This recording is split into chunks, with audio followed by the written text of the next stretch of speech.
Time again for another episode of Inclusion Talks, looking at all ability sport. My name's Dan Lonigan. We're here for Aussie Home Loans. You can deal with anyone in Australia. They've got clients in every state and capital. They do Zoom as well. And their areas of expertise include anything from purchasing a property, building a property portfolio, refinancing, debt consolidation, cash out construction, pre-approvals, first home buyers, equipment loans, car loans, and personal loans. And my co-host, it's always a great pleasure to have her with me. She knows everything there needs to know about Paralympic sports and all ability sport, especially in athletics. Cindy McDougall, welcome, Cindy. Good to have you with us.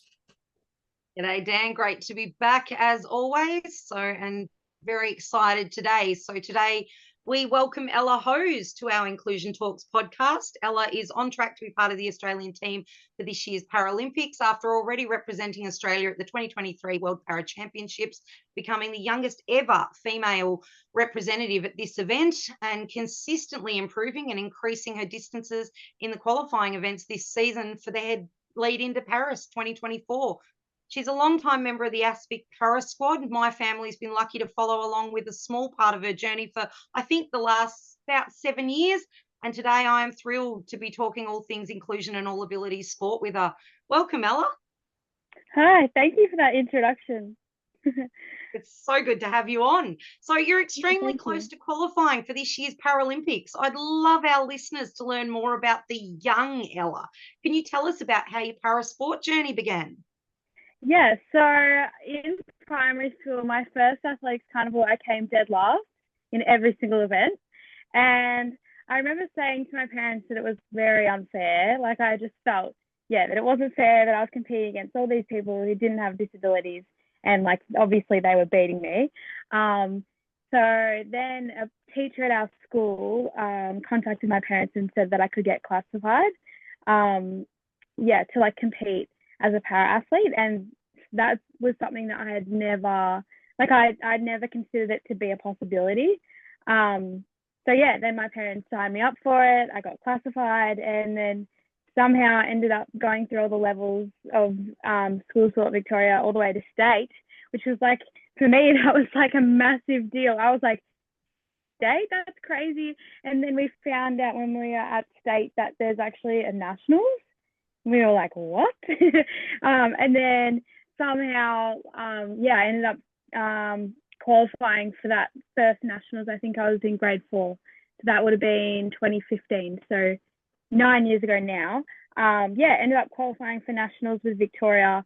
Went to nationals. I did it with my sister as well because she also got a classification. We just went along together and started off with Team Vic. And I also did little athletics as well after that because my sister joined it. So I was like, well, anything she joins, I'll do as well. So I did that as well. And back when I started, it wasn't like as much of a pathway for Paris because there wasn't any nationals or anything available for little athletics. So for us, I think we were more involved or inclined towards Team Vic. Went through that pathway in primary school and then got involved with Athletics Victoria at the start of high school, going through the all-school system and junior nationals, things like that. Here I am now, I guess. Have you always been a thrower, Ella? Was it always athletics for you? Were there any other sports that you loved or wanted to be a part of? I did lots of sports growing up because I just didn't really know what I wanted to do. I was actually more involved with like dancing. And I really loved dancing. I was pretty terrible at it, but I loved it. And like dancing, singing, acting, all of those sorts of things, because I genuinely believed that's what I was going to do with my life, which is ridiculous looking back because I was never going to get anywhere because I was terrible. Like I was so uncoordinated. Anyway, I did that. I did lots of netball and basketball and lots of other sports. But the first para sport I did, and really the only para sport I ever did, was athletics. And in terms of athletics events, my first nationals, I think I tried running and long jump as well, but I just did not like it. And it also, like, running had always caused injuries for me. Like, I had a pretty bad case of shin splints in both my legs, and also had severs, which is like just pain in your Achilles. Yeah, so running was just never like natural to me because I just got injured all the time. So throwing was like just a really good way for me to be involved and not actually be like in pain a lot. So that was good. And also because my sister kind of gravitated towards the running. So my parents were like, well, maybe you can do the throwing so then you're not constantly competing against each other. And we were like, okay. So yeah, basically from that first nationals, it was really like only ever throwing. I did a bit of long jump in primary school as well because that was also like less running, and like I still enjoyed running. I still enjoyed racing and like trying to beat my sister usually. Like there was nothing more satisfying than trying to like push the line, try and beat my sister, which I did a few times, and that was great. But then I retired early so that she could never beat me. And it just stuck with throwing. Yeah, exactly. And then because I knew that she was actually training for it, so I stopped doing it. Yeah. Now, Ellie, you mentioned that you got into nationals at the age of 9. When did you realise, or when did the penny drop, I can take this sport a fair way and maybe to a Paralympic Games?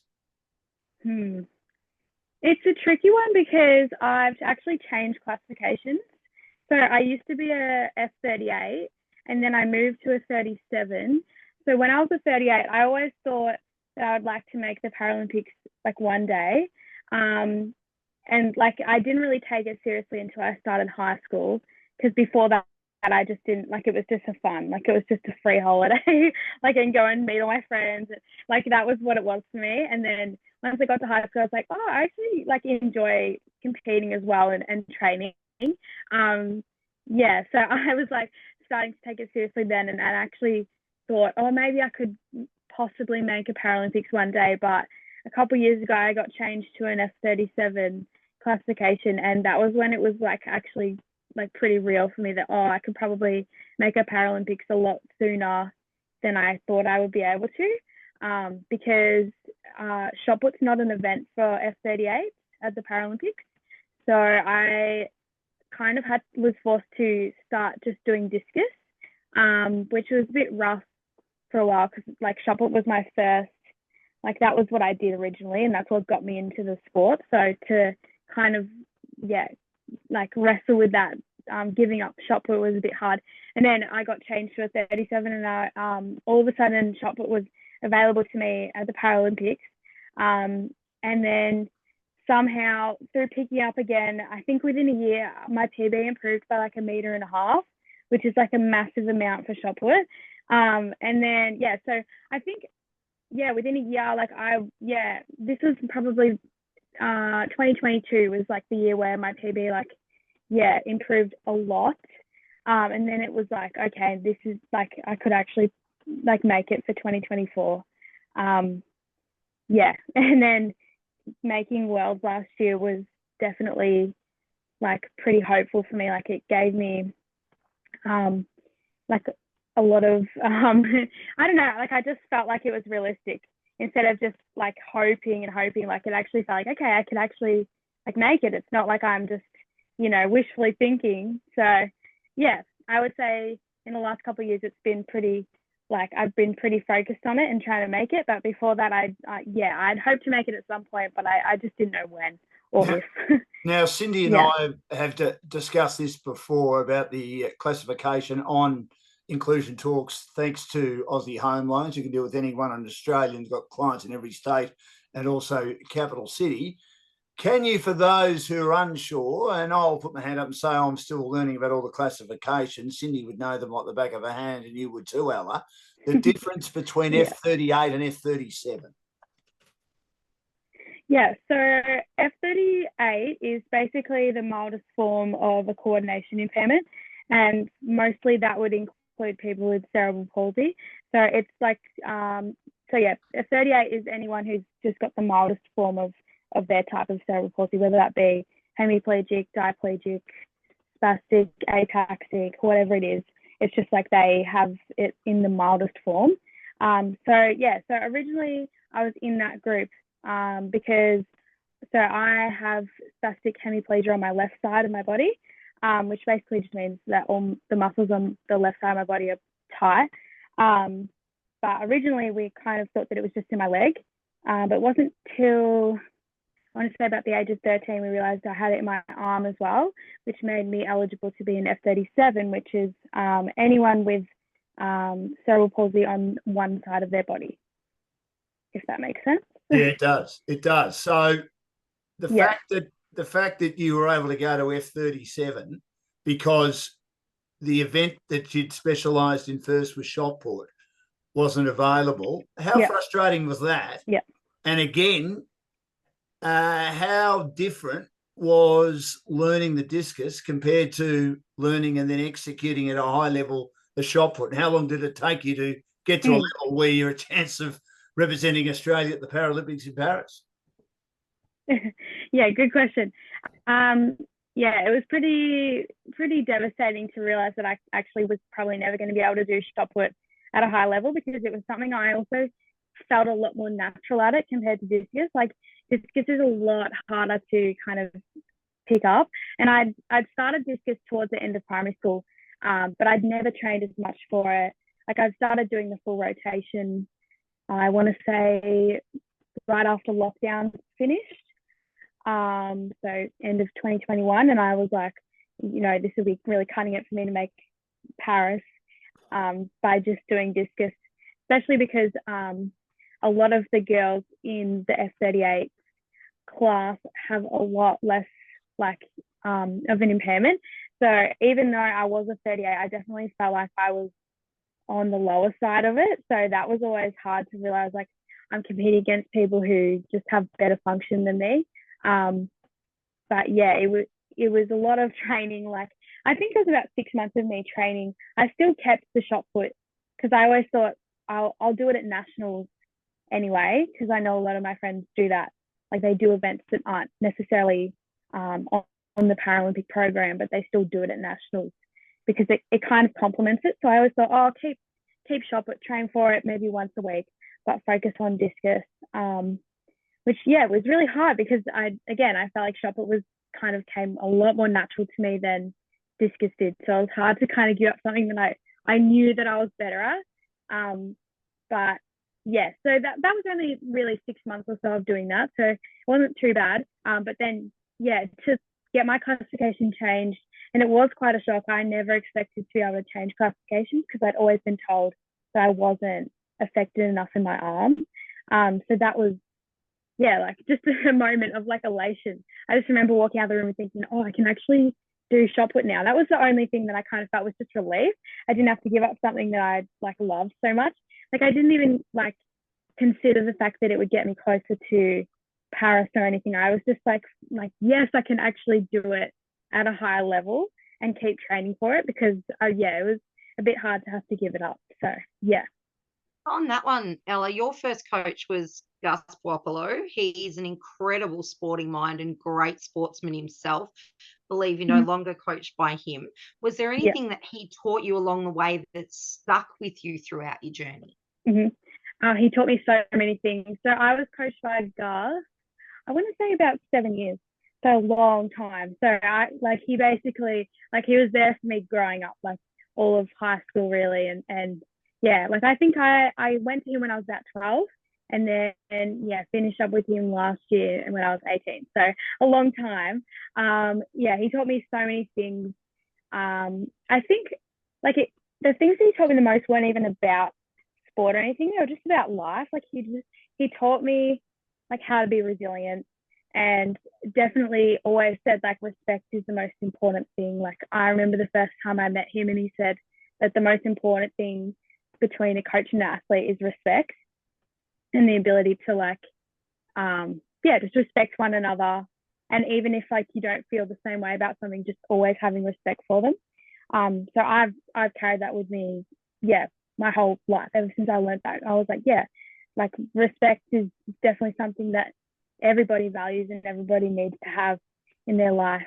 So I'd say that. And he also taught me a lot about how to be an athlete as well, because I was in primary school when I first met him, so I had no idea how to do anything really, but he kind of taught me what it was like to be elite, I guess, because I never really thought I'd be an elite athlete. So yeah, he just like taught me how to compete well, and yeah, so many things. But I do remember one time, my first ever competition where I didn't PB in a competition. I remember coming to him and being like, I'm so sad I didn't get a PB, and he was like, you think you get a PB every single competition? And I was like, well, I have been. And he's like, that's because you're 12. Like, that's not going to happen every time. And I was like, oh, yeah. And he's like, it's all about actually just being the best competitor on the day. And I was like, you're right. So learning that was also like pretty helpful for me to realize that I don't actually need to be throwing PBs every time, because it doesn't matter. It's all about trying to be the best person on the day. So yeah, that was pretty valuable, I think. Yeah, lots of things. Well, you've got to... Oh, yeah. Go, Dan. I was just going to say, Cindy, star track and field athlete, and she's a big chance to go to the Paralympics. Ella Hose is our guest on Inclusion Talks with Dan Lonigan and Cindy McDougall. And we're here, of course, for Aussie Home Loans. They've got over 25 lenders on their panel, and they look after all sorts of loans, including equipment loans, car loans, and personal loans. All yours, Cindy. You've got a new coach now, Ella. How has the new structures and strategies improved your technique and abilities? And are you part of a mixed squad, or is it able-bodied and para, or is it solely para? How does that work now with your new coaching structure? Mm-hmm. So I'm now coached by John Eden, and he's fantastic. So he actually lives in New Zealand. So I've got a pretty unique coaching structure where, because he lives in a different country, we actually FaceTime every time I do throws training, which, like, everyone that I've told about this is often skeptical about it.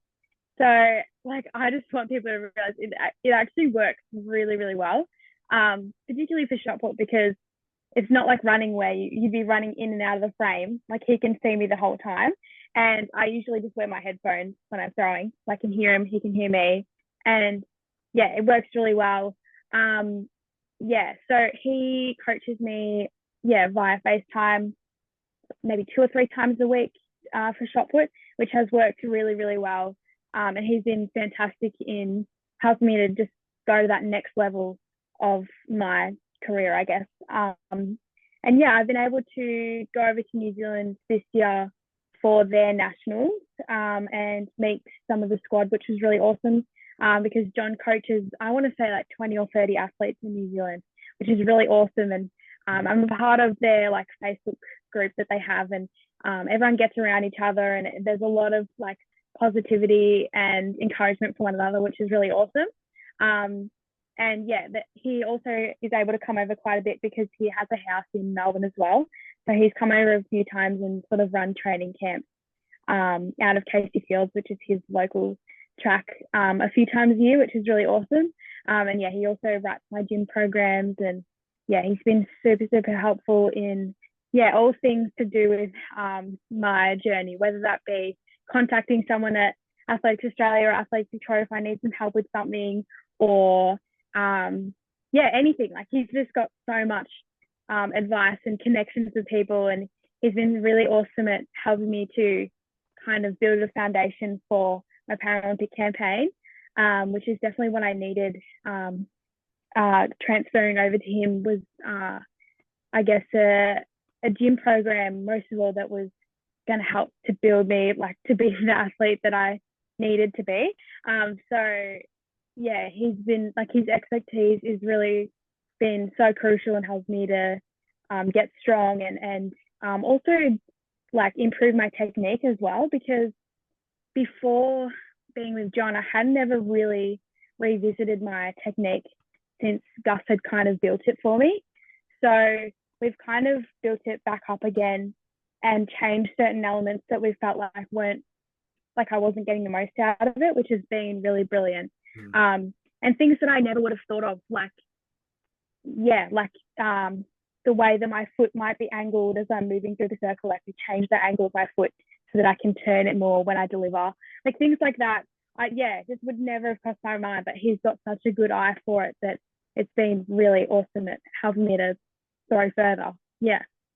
John is pretty brilliant, Dan. He's had some Com Games representatives and medalists, and has a very brilliant squad that I think some might even be over in the Oceanias at the minute competing over there. Yes. So very, very brilliant coach. So when do you find out, Ella, that you've got in the Paris Paralympics team?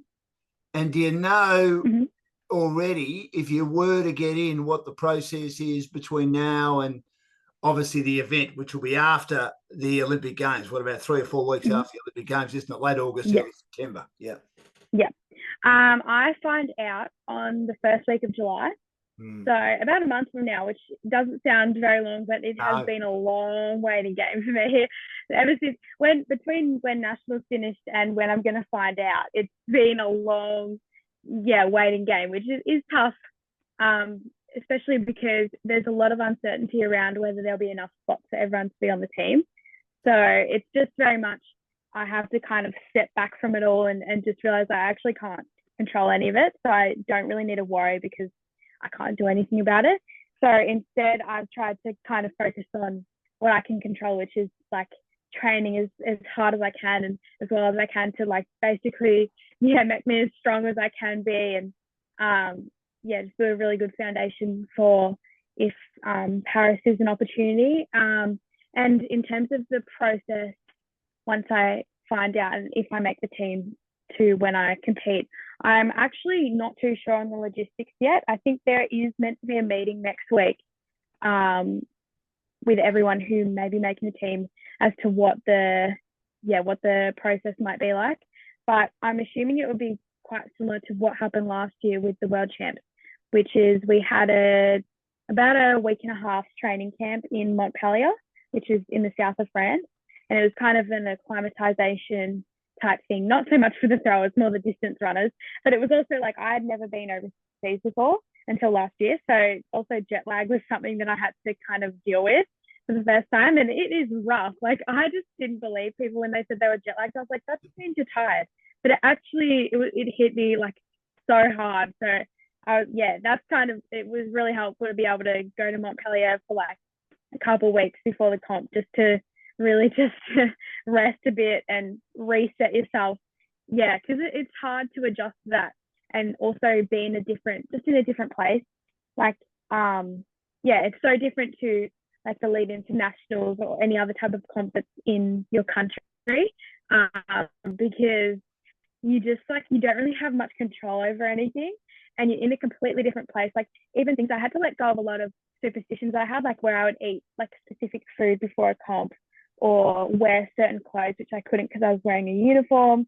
So all those sorts of things I kind of had to let go of, like foods that you can only get in Australia. Like I just had to go, well, it actually doesn't matter what you eat. It actually doesn't matter what you wear. Yeah, those sorts of things, which was helpful. Like I'm really glad that I got to go to Paris last year as kind of a practice for this year, if I do make it, because it's going to make it a lot easier this year, because I'd be used to a lot of the things that did happen last year. So I think that was, really awesome that we got to do that. A star in the throwing events and a big chance of going to the Paralympics. As she's just said, she'll find out in a month's time, and we hope she gets there. It's great to have her as a guest on our show today, Inclusion Talks, with Dan Lonigan and also Cindy McDougall, for our great sponsor who've been magnificent, Wendy and his crew, for Aussie Home Loans. Their areas of expertise include purchasing a property, building a property portfolio, refinancing, debt consolidation, cash out construction, pre-approvals, first home buyers, and all sorts of loans, whether it be a sporting loan, a car loan, a personal loan, or equipment loan. They've got over 25 lenders. Now, obviously, as I've just said, Ella, we hope you go, and we've got confidence you will go. But I suppose on the positive side, you're still young. If you were to miss out in Paris, there's LA in 2028, and there's the big one in Brisbane in 2032. Yeah, you're right. I definitely think it's like either way. I think there's a lot of things to be learned from this campaign. In that, I'm only 18, turning 19 soon. But like it's not the be all end all if I do or don't make it, because I've got a long way ahead of me. I mean, even the other day, someone told me that females athletically don't peak until the age of 30, which is really reassuring to hear because I don't know, sometimes like even a couple of years ago, I feel like I hit a plateau where I was just throwing the same distances all the time, even though I was training harder. So like learning that actually I'm actually not going to hit my physical peak until the age of 30 is like really, yeah, good to hear because it makes me excited for what I've got in store in the future. And yeah, definitely it would be really amazing to be able to go to Brisbane 2032. I think a home crowd is something that anyone who competes at that stage would, yeah, really want to do. So yeah, that would be really awesome. I think, yeah, that would be probably like hopefully because I think I'd be 27 in those games, so kind of hitting almost that peak. Yeah. So hopefully. So old, yeah, isn't it? so 27, like, so old, so old. Yeah. Well, it feels like a long way away, but yeah, hopefully at that point, like I'll be able to like have confidence in making it because like I've noticed with a lot of people who've made teams before, they seem a lot more confident in their ability to make it because like they've competed on the world stage before, they've previously won medals or things like that. So yeah, they feel like their performances are good enough in that respect. But I feel like, yeah, it's hard when you haven't really had any of those performances internationally to kind of back your selection up. So like, yeah, I came fourth at Worlds last year, but that's only one world champ compared to everyone else who's had lots. So hopefully by the time Brisbane comes around, like I'll be able to have that same mentality that like I've had a history of performances to kind of back me up to make it. But yeah, who knows? In 2032, I'm sure there'll be someone else to knock me off. The one certainty in sport is you can hold records and you can do really well, but there is always someone nipping at your heels to come along and make that seem like a distant memory. That's for sure. So yeah. you touched on being overseas, Ella.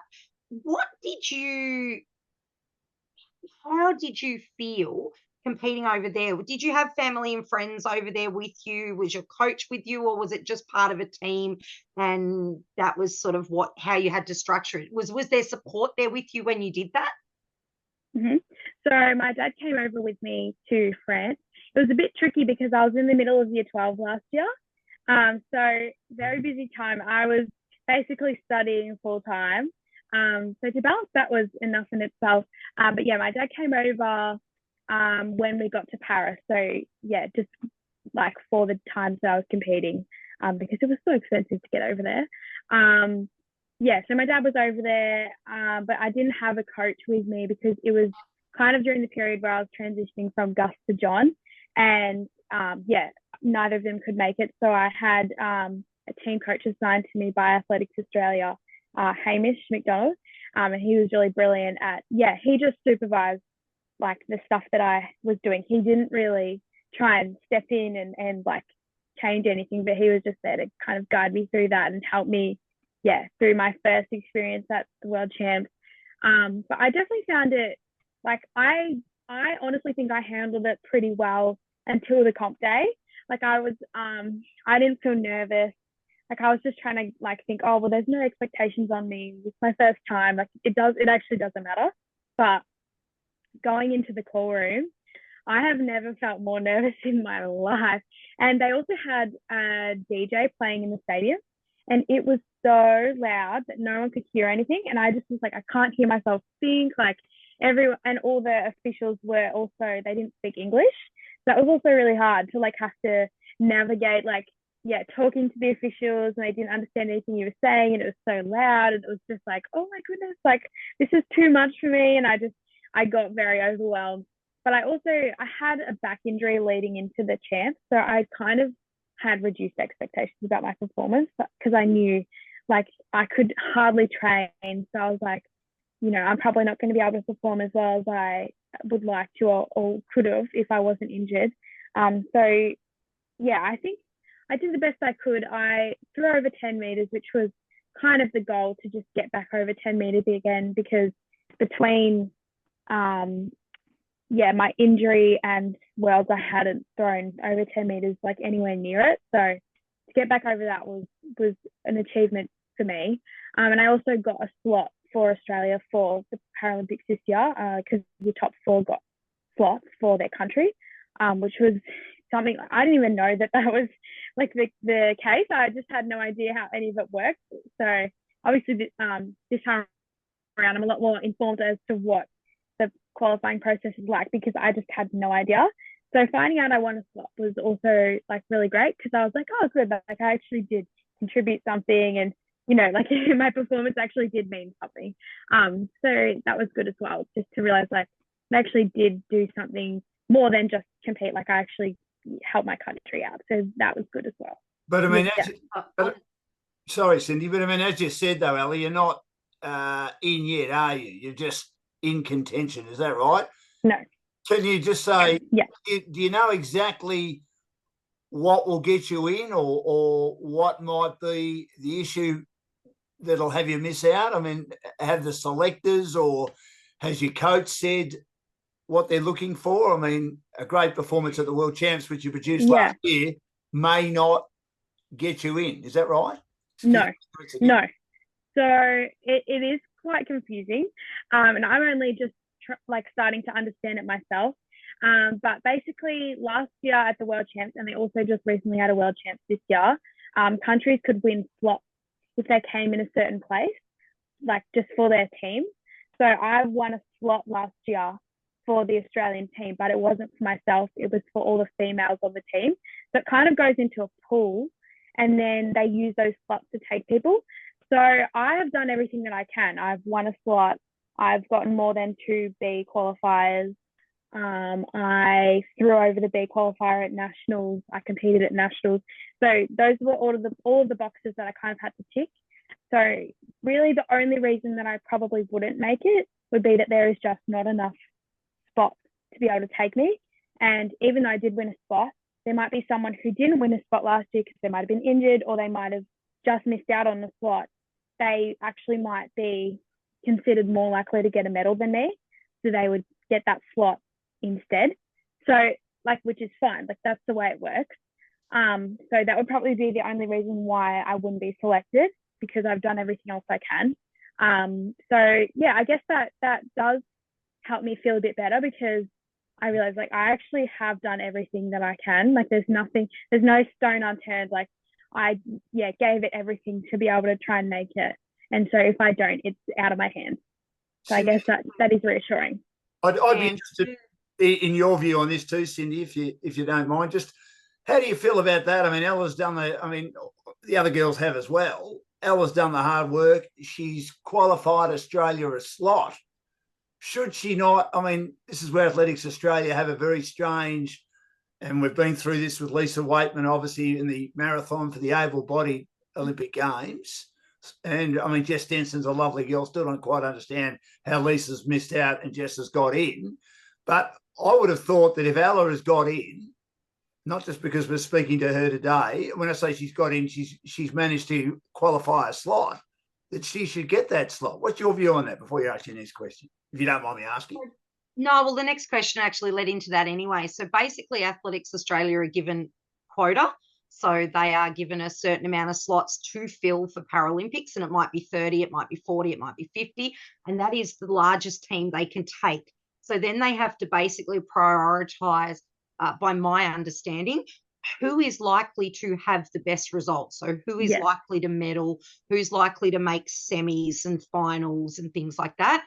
And part of that, they have an A and B qualifier, and they are actually, Australia is, I guess, quite unique, Australia and New Zealand, in that the IPC release qualifying distances, and those distances generally are accepted by most of the other countries in the world, but Australia and New Zealand actually set their own qualifying distances. So while the IPC, say for long jump, because that's what I'm sort of best versed with, I guess, long jump, the IPC qualifier is 4:44, but the Athletics Australia A qualifier is 5:39 and their B qualifier is 5:20 something. So it's actually a lot higher than what the IPC set as what they regard as a qualifier. So when you're looking at, I guess, the selection criteria, and really only the selectors know the exact reasoning behind who they pick, but generally it is who's done A qualifiers will sit sort of, I guess, at the top of the pool.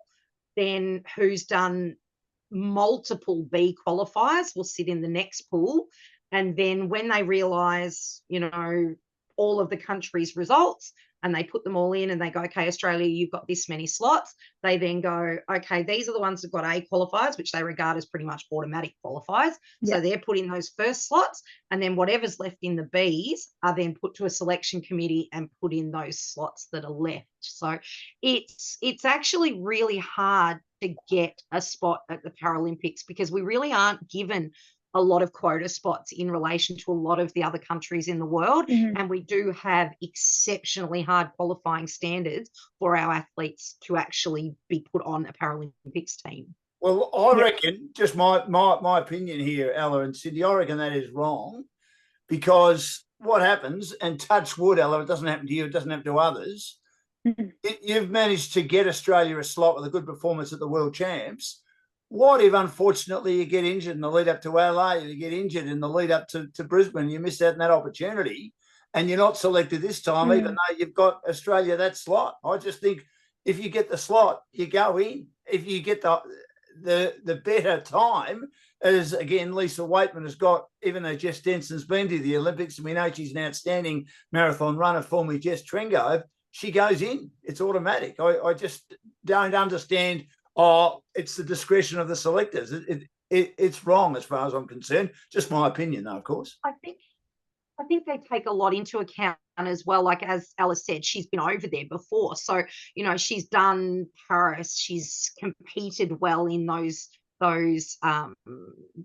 conditions, I guess, for want of a better word. So they actually, even something like that could come into the selection criteria where you might have an athlete that's done 2Bs like Ella, but they've never been to Paris or they've never been on an international team. And that's where it would probably slot Ella higher up because she has that previous experience, has shown that she can do well in Paris in those same conditions as what they'll have for the Paralympics. So from what I understand, and I don't want to go in too much into the Lisa stuff because it's about Ella today, but from what I understand, that was part of the I guess the decision-making process in that selection. And, I would hope that if it comes down to that for Ella, they can go, okay, she did really well in Paris last time. And, the language barriers and the different country and the different, weather conditions and the different stadium conditions didn't throw her at all. And she managed to still do such an amazing job. So you know what? We're going to put her in that slot. How would you feel when Ella Hose is our guest on? It's great to have her with us, and we're hoping she goes to the Olympic Games in Paris. She's a star discus and also a magnificent shot put thrower, and we wish her all the best in her endeavours to get there. She'll know in about a month's time. How would you feel, Ella? And I've sort of been asking this question again. I'll just mention it one more time regarding the Lisa Waitman situation of a throw-off. If they decide for all athletics events in Australia that there's a couple of people vying for one spot and they have a throw-off, and whoever produces the best performance or a run-off, whatever, that person goes? Or do you think it should be based on more performances than just one? Great question. I wish it was that easy. You could absolutely do it for able-bodied athletes, would be my answer. Sure. And that's kind of what Nationals is, I feel like, for able-bodied athletes. But I am the only ambulance female shot putter that has gotten qualifiers for the Paralympics. So to do a throw-off, as you suggest, would be quite complicated because there wouldn't really be anyone else in contention with me, except for seated throwers. So obviously you can't really... we can't really equate our performances because they're obviously different. But I mean, we could do something similar with percentages, I'm assuming. But then again, with percentages, it's also quite hard because like at the moment, I think my PB's only just gotten me over 70% of my world record, which sounds like not that much compared to runners who often run over 90%, and that's pretty normal. And it's just because of the world record in my classification being a lot higher than other records. So even percentages I don't think would be an accurate measurement to use to select people. So I think the system they've got now is the best that they can do. I think like it's been that way for quite a while. So I think all the athletes in my position know what they've gotten themselves into. It's just the way it is. And honestly, yeah, like I don't mind the way that it's run, because I think like Australia's got so many high performing athletes that they just have to do it like that, because they just don't have enough room for people who, you know, might be really good, but they might go and finish last. Like they just don't have enough room for people like that, because we've just got too many people who are performing so well on the world stage. So even like, that's why, yeah, you said, Cindy, before, how they have the marks, the minimum entry standards, and then Australia sets them so much higher. And I think it's just because they've just got too many athletes that are over that minimum. So they just have to find another way to kind of separate, yeah, the people who they think will be able to perform well, and the people who, yeah, just aren't quite good enough for Australian standard yet. Yeah, which is, it's hard when you see people from other countries who might be thrust over that minimum like standard, and then or running over that minimum standard, yeah, and then you're like, you might not go, but they're going. But they also, like, they have to set those minimum standards for a lot of like third world countries and things like that, because obviously those athletes need a chance to be able to go. They have, you know, less opportunities to do that, less athletes to take. So I think that's why they set those minimum standards. But then, yeah, countries like Australia and New Zealand, I also know that the US does this as well. They like set their own standards, because they just have too many people that are, yeah, over that minimum mark, and they can only take so many people. So yeah, it's just the way that it works for now. If they come up with a better system, sure, but I think they've done the best that they can.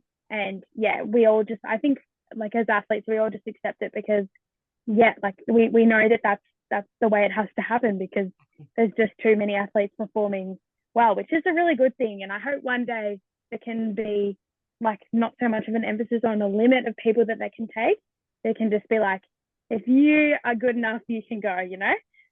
But for now, there's just like, I think because it's like the Paralympic movement is just like growing and growing, growing, but it's still nowhere near as big as the Olympics might be, where they've got the system of the rankings, I believe. So Australia can just take whoever is in that like ranking, within the rankings. Like we actually have a cap on the amount of people that we can take. So like they might have a cap on the people they can take for each event, but we actually have a cap on like the team size, which is a bit of a limiting factor, I think. But they're doing the best they can. I think we're pretty blessed, Dan, in that we do have great para. It is building, the All Abilities para is building, and that we are in, I guess, that fantastic position that we have to have that selection policy to be able to get it. There are, as Ella touched on, there are so many countries where this is still developing, and so far behind where we are with para All Abilities inclusion, where, they might only get one person to the Paralympics for their whole entire, every event in the whole of the Paralympics, and they have one representative.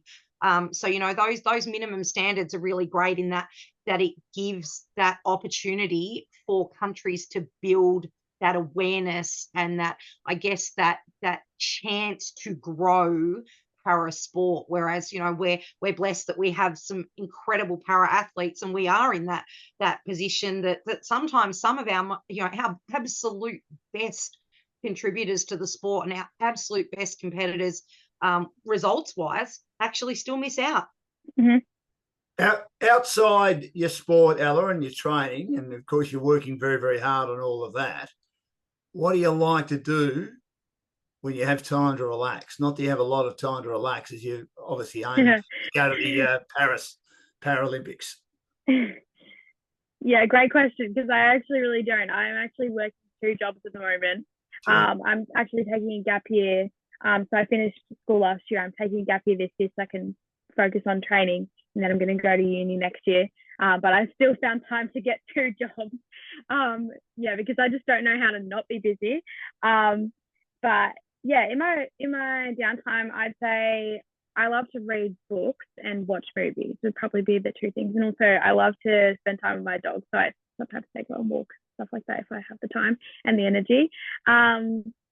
yeah, those would be the two things. I also go to church, so that's also like a place for me to kind of like relax a bit as well, because I've lots of friends there. It's just like a really great place to be. Yeah, just with all my friends, like we always go out for dinner after church because we go to church at night. Yeah, it's like a very great place to like be social outside of sport as well.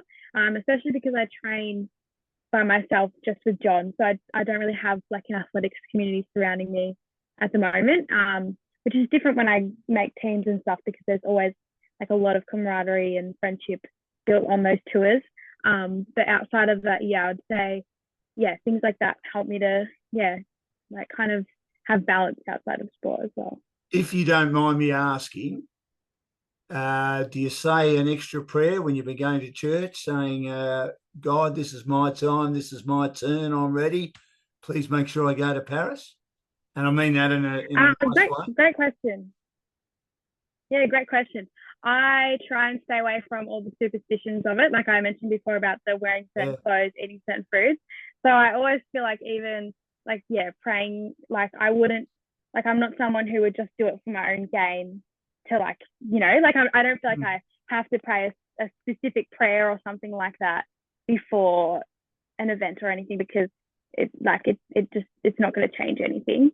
Like I don't really feel like I need to do that, because then it's going to keep feeding into all those superstitions and stuff like that. So I just, yeah, I tend to kind of just rely more on like the peace that I feel like through my own faith, just like, yeah, like thinking of it of like as like a resource to keep me calm instead of to do well, you know, and I like trying to separate the sport from it and just like to help me like have a good mentality, like, yeah, as I compete. So yeah, I'd say I don't really have any like rituals or like certain prayers or anything, or religious things that I do before a competition. Like I try to stay away from that sort of thing, because I just don't think it's a very healthy way to practice religion, in my opinion. Yeah. I think it's great that you actually have that, I guess, centering element that you can draw on, especially when times are hard. And you know, we really hope it isn't the case, but if that you weren't to make Paralympics, that you know you have that inner faith in yourself, that gives you to be able to then refocus and set your sights on your next task. On that front, Ella, where do you see yourself in the next year? I'm going off track a little bit, but where do you see yourself in a year or even 5 years' time? Oh, it's a tough question. I've honestly been so focused on Paris that I just have not even looked like anywhere past that. But in a year's time, I hope that, well, I actually don't even know if there's going to be a world champs next year, because there hasn't been any talk about it or where it's going to be or anything. I hope so. But I would like to hopefully go to that to keep going. Yeah, because I don't just want to stop after Paris. Yeah, obviously we can't control what we can't control, but I would love to keep going for as long as I can. So I hope to still be training at a high level. Yeah, hopefully be enjoying uni. From what I've heard, it's quite hard to go back into study after year 12, and I studied flat out last year. Like every spare moment that I had was towards study. So I hope that next year I'll be able to find a bit of balance in just knowing that I actually don't have to be flat out studying for uni. Like I can actually just kind of enjoy it. And yeah, so I hope that I can do that as well. Yeah, and hopefully like I can just maintain that good like training life balance as well, because that's important. So yeah. The one thing I always say to my kids, is that school you pretty much have to go to, but I think uni is where you get to have the fun, because you're doing the things that you want to do. And when you can actually incorporate that with your passion for sport and have, the pathway that you choose to go on instead of what you're told to do in your higher levels of school. Yeah. And then have your sport as well. I think that's where you see a lot of people thrive. And I'm pretty certain that's where we'll get to see you thrive. That's for sure. Thank you. Yeah, I hope so. I definitely feel, and I know that a lot of athletes are the same, where in all areas of life, they give like 100%, 110% in everything. Like they don't know how to not commit to things. So yeah, with school and with athletics, like I've always like been so committed to it and like giving it my all. So yeah, hopefully uni like as much as I want to go, and I'm very excited to actually commit to something that I'm really interested in and what I want to pursue in the future. I hope that I can be a bit less like it can be a bit less intense for me, and kind of realize I don't have to be so obsessed with doing well, because it's a good trait to have, but it can also be a bit of a downside as well, because it means sometimes I don't really enjoy it as much. So I hope uni can be like I can kind of slow down a bit and just enjoy it, because from what I've heard, like it can be really good when you don't take it too seriously. What are you looking to study? I've deferred a Bachelor of Communications at RMIT, majoring in journalism. So you want to get into journalism? I'll say this with my tongue firmly planted in my cheek, you silly girl. But look, it is a great. I mean that in a very nice way, because it's I always say to people, why do you want to get into the media? But it is a great industry. I'm just fucking around. Ella. It was a fantastic. No, I know. Yeah. We won't tell you, Ella, that you're sitting with two journalists right now. So yeah, well, it's so I don't know. I just have always loved writing. Like it's been even before athletics was even a possibility in my mind. I always thought one day I'd love to just be a writer or do something to do with writing, because it's always been like a natural kind of ability of mine. And yeah, even like I used to find school really hard in terms of having a disability. Like I never had any issues with like cognitive abilities or anything, but it was always like I just felt very different. Like I used to wear a brace on my leg, and so people usually used to naturally assume that I was not smart because I used to wear a brace. So they would assume things. So I was always very determined to prove to people that I actually am smart. Like even though I have cerebral palsy, like it doesn't mean I can't be smart. So I always used to turn to writing to kind of prove that to people, and also to myself, that like I actually was smart and I knew how to write really well. And I feel like that's just a natural ability I've always had. So I feel like journalism would be the main way that I'd be able to pursue that as a career, because like as much as I'd love to do writing just by itself, like freelance writing and stuff like that, I feel like it's probably hard to get into that without any kind of education around it. So Bachelor of Communications is probably the way to kind of break into that industry, I hope. Plenty of opportunities, plenty of platforms. Podcasts are massive, which is what we're doing today for obviously Inclusion Talks with Dan Lonigan and Cindy McDougall, with our wonderful guest, Ella Hose, who we hope will go to the Paris Paralympics and represent Australia proudly, which she will do, thanks to Aussie Home Loans, our major sponsor. So, Ella, in closing, as you said, there's nothing you can do about whether you get selected or not. You just have to hope, don't you, at this stage, and hope you've done enough. I mean, do you almost feel a little bit hopeless that you can't do more, or as you said, you've got this positive disposition, you've done all you can? Is that how you're feeling at the moment?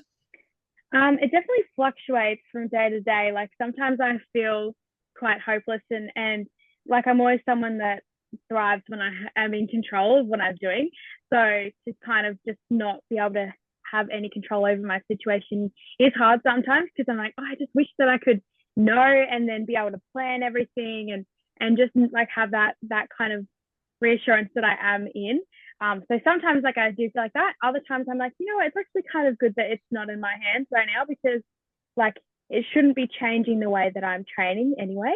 Like I should be like training as much as I can and getting in a really good training block anyway. So, and I think that's what Athletics Australia would expect of us anyway, like as the athletes who are waiting to see, is like they would hope that we're still training as if we had already made it. So I kind of have tried to keep that mentality, and even though like I'm nowhere near certain as to whether I will make it or not, I have tried to kind of think of it like as if I've been selected, so that it doesn't impact my training. So whatever I'm training, I'm like, I'm going to Paris. But outside of that, I'm like, like I have no idea. But it's just to help me, like that kind of aspect. Yeah, keeping that mentality when I go into training has really helped as well. Because I feel like if I kept that mentality going into training of, oh, I'm not sure, I don't know, then it would impact my training negatively, because I would be like, less inclined to try and do as well as I can. So I've tried to think of it like every single exercise I do in the gym, every single throw I do at training is always like, I have to, like push it every time and give 110% effort. So just with like that goal in mind, even if I don't know that I'm going yet, it's been helpful to kind of think that way, because like even though I'm uncertain, it's good to have certainty in my own training. Well, I think that's the one thing, Dan, that has always shone out with Ella, even since she was very little, is that positivity. Absolutely. And she's always been such an incredible supporter of the other kids around her as well, especially the up and coming ones. Giving them a hand and giving them that positive reinforcement. And if I can just ask you one question, Ella, if you could go back in time and give yourself some advice, or even give a parent or an athlete now that's starting out in the journey, what would your advice be? Ooh, great question. I would say don't take it too seriously. I feel like I took it very seriously from an early age. Like as soon as I started high school, I was like, right, that's it, I'm training for the Paralympics. But I would say, like, enjoy yourself a bit too. It doesn't have to be like, I have to make it or else, or, like I need to train so that I can get there. Like just enjoy it. Like that's the most important part. I feel like there has definitely been periods of time where I've completely stopped enjoying the sport altogether, because it just hasn't been like, I've just hated going to training because I can't be bothered, and my friends are going out together and I'm missing out because I'm training, or I'm at competitions. I'd miss lots of parties and stuff like that. So like, there's a lot of sacrifices I've made, and while like I'm grateful to have made those decisions now, because it's gotten me to where I am, I also just encourage like kids who are my age when I started now, to realize like they can actually just have fun with it. And the most important part, at least for me, and that's what kept me in the sport, because I was only ever going to do one nationals, and then I said to my parents, I don't actually really want to do it ever again. I had fun, but I'm not going to do it again. And then I got kind of wrapped up in the spirit of it all. But the thing that kept me going was that I wanted to see all of my friends who had disabilities as well, because I just, like, as much as like my sister obviously has cerebral palsy as well, so I grew up with someone like with the same disability, so I can't really talk and say like, oh well, I didn't grow up with anyone like that. Like I did, but it was like such a great culture to be around all these kids who had disabilities from around Australia. Like I had never been around people like that before, and it was just so awesome to like, and not feel like you're the odd one out as well. And like just the community that we created together was just so awesome to see. And every nationals would be so fun to see everyone again and keep in contact with everyone once we all got phones and stuff like that was really awesome. So I'd say probably try as best you can to prioritize the community that you surround yourself with, because that's probably the thing that's going to keep your child or yourself in it. Because without people like around you who are in the same boat or similar boats, like you're not going to be able to keep going, because you will just not feel supported, or like people won't be able to relate to you. So I think that's the thing that's helped me the most, is being friends with people who are in similar situations, and meeting people that I would never have been able to meet otherwise. That's always awesome. Really is an AS family. I think it, we talk a lot about the AS family, and I have, Dan, but and I think Ella makes a really great point, that keeping connections with your friends and your family, and not taking it too seriously, and making sure that you enjoy all aspects of your life. But the sport is incredibly important and it's incredibly beneficial, but keeping the all of those pathways and connections open are so important for success, I think. And as I said, I think Ella's a great proponent of that in this sporting environment. Absolutely. Look, she's got a positive disposition. I hope she deserves to go to Paris. It doesn't mean she'll go, but she deserves to go to Paris, and we'll be praying hard. We'll be keeping our fingers crossed, Ella, that opportunity goes your way to go to the Paris Paralympics.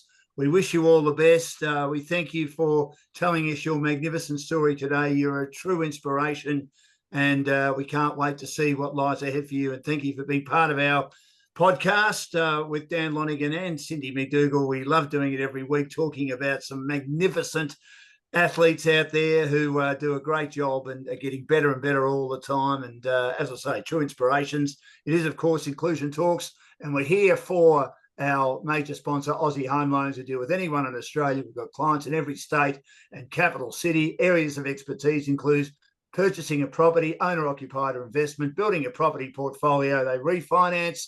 They look at debt consolidation, cash out, construction, pre-approvals, first home buyers, equipment loans, car loans, personal loans, and they've got over 25 lenders on their panel. And a shout out to Wendy, my good mate, who's made it possible for us to be here today through Aussie Home Loans. Cindy, great get again. I know you're looking after all the interviews at the moment. They have been outstanding. We look forward to the next one. And Ella, we wish you all the best. We're right behind you, kid. We hope you're there in Paris in a few weeks' time. And if you are, I'll be certainly cheering you on as much as everyone else. Congratulations what you've achieved so far and good luck in the future. Thanks for joining us. Thank you. Thanks so much, Dan. Thanks so much, Ella. And tomorrow morning we have another podcast being recorded, which is Sarah Walsh, a dual Paralympian. Look forward to having both Ella's and Sarah's podcasts available in the coming weeks. And then we've got 3 tomorrow, haven't we? And I've got two Olympic ones tomorrow as well. So it's a big day. I've just got to find a few more women, Cindy. I've just got to find a few more women. Mine is the polar opposite, Ella. I've got Sarah Walsh, I've got Brooke Cotter, who's an up-and-coming Paralympic swimmer, and Emma Mickle tomorrow, who is a Paris or future paracyclist. So mine's tipping the other way at the moment. So but it's been so good to have you on, and it's been so great to get to catch up with you again, because it's been a while. So thank you. She's a ripper, Cindy, isn't she? Great questions for me. Oh, thank you. She's a ripper, Cindy, isn't she? I mean, she's one of the most talked about inspirational a lot, talking of inspirational people, along with you, Alice. Cindy's one of the greatest. I've known her a lot. I'm lucky. I've got a great crew that have been around me, and I've got to watch some amazing talent grow. And as I said, I remember it's Jasmine, your sister, wasn't it? I reckon I remember watching her run all those years ago as well. So very cool, very cool. Yeah. Excellent. Thank you. Well, thanks, Ella. We'll, as I say, we'll watch closely, and I think you should be there, but unfortunately, I'm not making the decision. But I hope to make the right decision, and we'll keep a close eye on it. All the best. Yeah, I really hope so. Thank you, guys. No worries, Ella. Thanks very much. See ya. Bye. See ya.